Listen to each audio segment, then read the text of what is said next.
Baik, shalom. Shalom. Perkenalkan, nama saya Yunitan Lutfi. Di sini saya akan melakukan praktek mengajar dari mata kuliah Teknologi dan Media Pembelajaran. Baik, shalom anak-anak. Shalom, Bu. Ya, di sini perkenalkan, nama Ibu Yunitan Lutfi. Di sini Ibu guru baru di tempat ini. Nah, di sini Ibu akan membawa materi pada hari ini. Kita akan belajar mengenai gigi.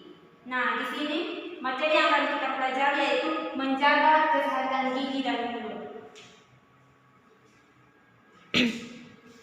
Nah, anak-anak, kesehatan gigi dan mulut adalah hal yang sangat penting karena gigi dan gusi yang rusak dan tidak dirawat akan menyebabkan rasa sakit, gangguan penyerapan dan dapat mengganggu kesehatan tubuh lainnya.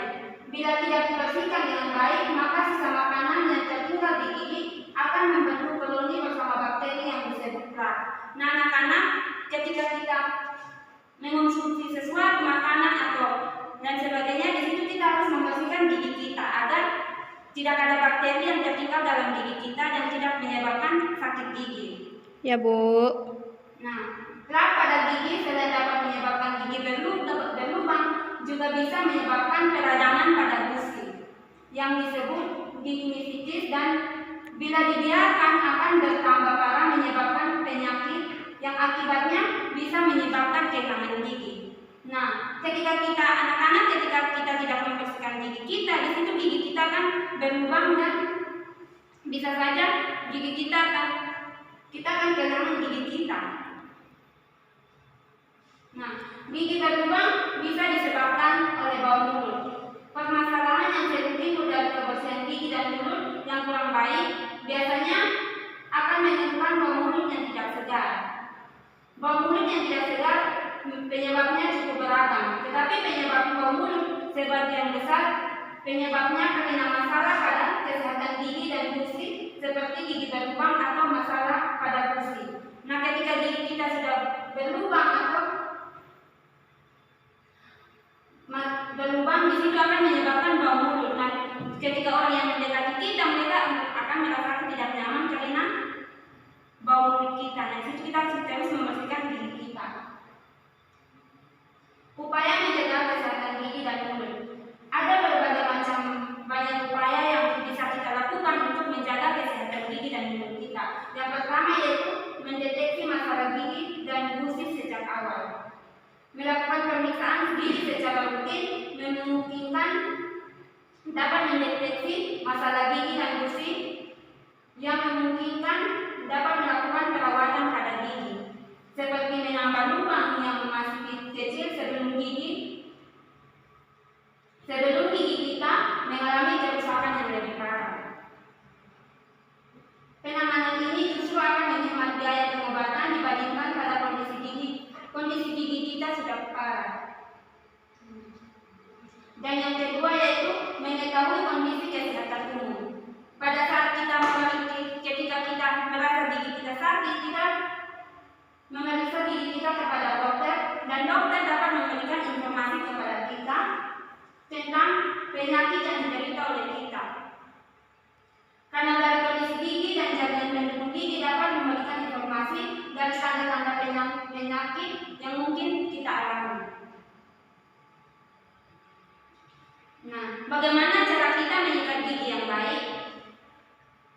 Dengan menjaga kesehatan gigi dan gusi yang baik yang bisa dilakukan sehari-hari oleh kita, di sini hal terpenting yang akan Ibu bagikan kepada kita yaitu dengan melakukan menyikat gigi.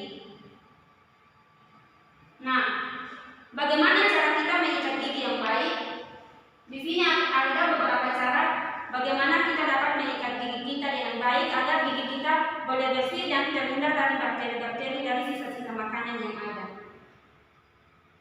Yang pertama yaitu memilih sikat gigi yang kecil, baik tangkai maupun kepala sikatnya, sehingga mudah dipegang dan tidak merusak gusi. Yang kedua, pilih sikat gigi berbulu lembut untuk mencegah abrasi. Dan yang ketiga yaitu ujung kepala sikat gigi menyempit hingga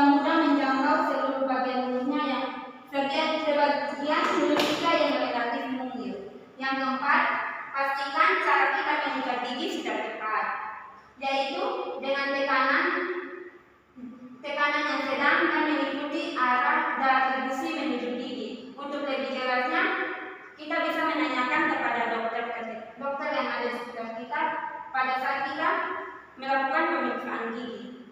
Nah, dokter itu akan memberikan instruksi kebersihan gigi dan mulut.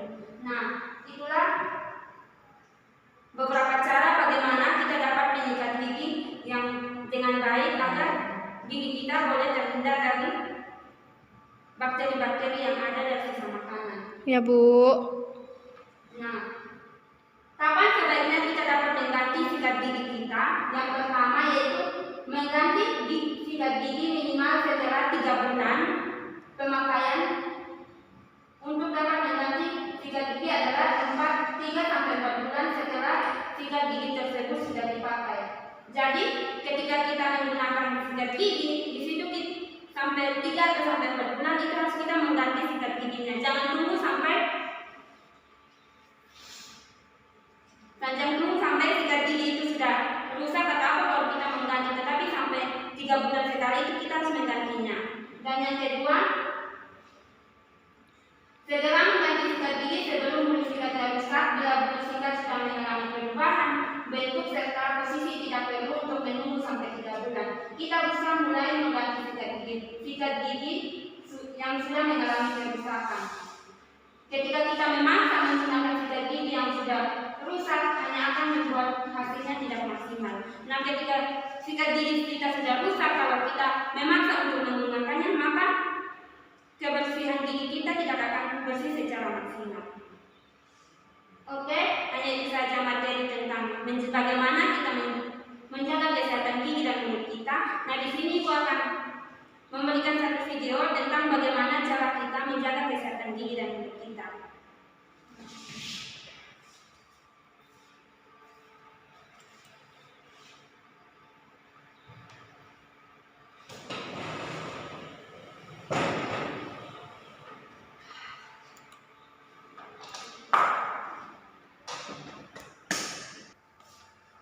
Di bagian atas,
Cara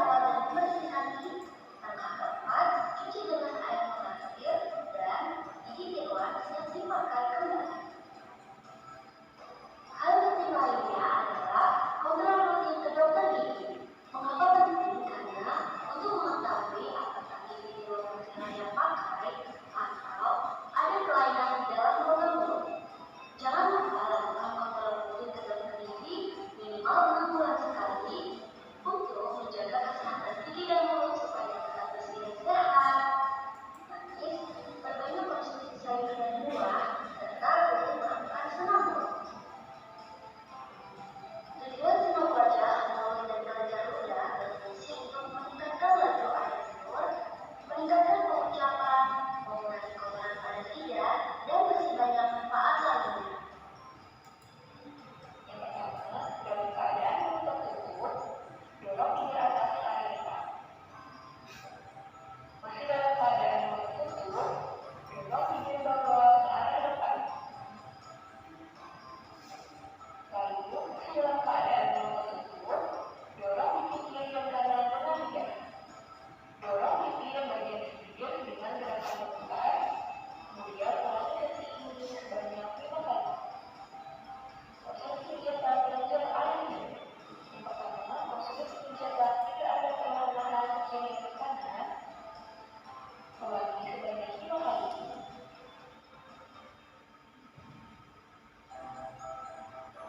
Kemudian, latihan bahu. Gerakan bahu ke atas dan ke bawah beberapa kali. Ulangi 10 kali. 9. Ulangi beberapa kali setiap minggu. Terima kasih telah menyaksikan video kami. Jangan lupa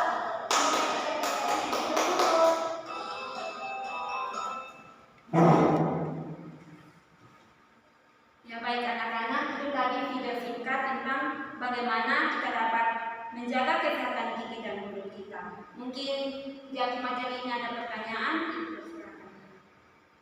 Tiada, Bu. Jika tidak ada, sekian untuk pertemuan kita pada hari ini. Kita akan melanjutkannya minggu depan yang akan datang. Shalom.